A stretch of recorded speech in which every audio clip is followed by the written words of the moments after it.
Assalomu alaykum va rahmatullohi va barakatuh. Hurmatli kanalimiz muxlislari. Bugun mana kecha latokka yoyib qo'ygan arpamizni ko'rsatmoqchiman. Mana bu birinchi latok, ikkinchi latok. Mana yaqinroq olib kelib ko'rsataman. Ko'rasizlar qanaqa darajada o'sgan. Mana hammasi chiroyli, tekis o'sgan. Ana endi bunga mana bu pulverizator suv sepkichda suv sepib qo'yamiz.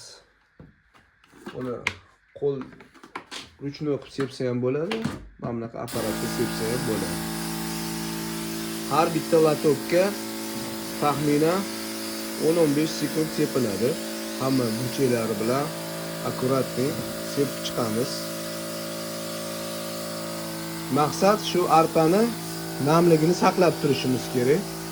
Hozircha arpaga yorug'lik kerak emas. Arpa yaxshilab o'sib olishi kerak.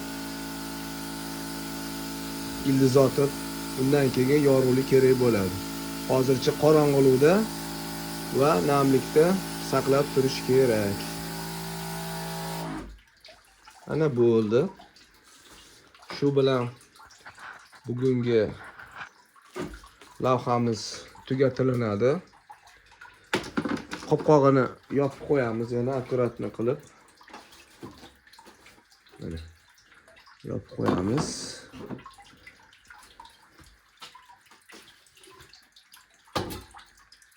Opa. Bo'ldi. Ertalab yana bir sepamiz va kechqurun yana bitta lavha olib beraman. Qanchalik o'sganini ko'rasizlar.